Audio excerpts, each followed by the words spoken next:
नमस्कार दोस्तों, आज मैं आपके लिए कहानी लाई हूँ। कहानी का शीर्षक है ईश्वर का निवास।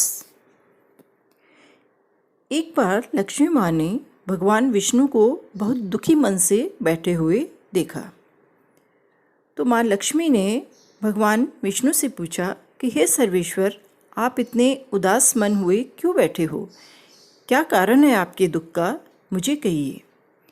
भगवान विष्णु बोले कि हे महादेवी, मैं बहुत दुविधा में फंस गया हूँ, क्योंकि लोगों की बढ़ती आस्था और साधना से मैं प्रसन्न तो हूँ, लेकिन मुझे उच्च व्यवहारिक दिक्कतों का सामना करना पड़ रहा है। जब भी कोई दुखी होता है या मुश्किल में होता है तो वह भगवान के पास में दौड़ा आता है, मुझे अपनी परेशानियाँ दूर करने को कहता है। इंसानों के कुछ न कुछ मांगने की समस्या से मैं परेशान हो गया हूँ। हे महादेवी, तुम ही बताओ इस समस्या का क्या समाधान है। महादेवी ने कहा, आप एक काम कीजिए, सभी देवताओं की बैठक बुलाइए और सभी से इस संबंध में अपनी राय लीजिए। भगवान बोले कि आप लोग कोई ऐसा स्थान बताएं जहाँ मनुष्य कभी ना पहुँच पाए। भगवान के विचारों का आदर करते हुए देवताओं ने अपने अपने विचार प्रकट किए। गणेश जी बोले, आप हिमालय की चोटी पर चले जाएं। तो किसी ने कहा कि वह स्थान तो मनुष्य की पहुंच में है। इंद्र ने सलाह दी कि किसी महासागर में चले जाएं।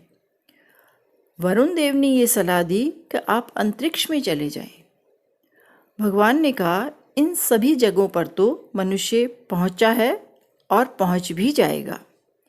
सही रास्ता न मिलने पर भगवान फिर निराश हो गए। अंत में सूर्यदेव भगवान ने कहा कि हे भगवान, आप एक काम करें, आप मनुष्य के हृदय में बैठ जाएं। इससे मनुष्य हमेशा आपको बाहर ही तलाश करता रहेगा, वह अपने हृदय में कभी ना तलाश करेगा।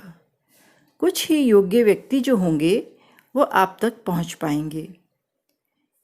इससे आपको कोई परेशानी भी नहीं होगी। सूर्यदेव की बात भगवान को पसंद आ गई। भगवान उसी दिन से मनुष्य के हृदय में बैठ गए।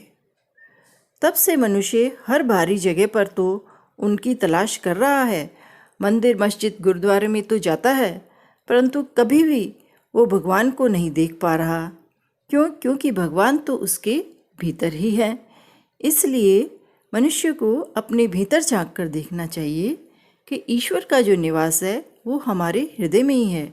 ईश्वर हमारे हृदय में ही विराजमान है। धन्यवाद दोस्तों।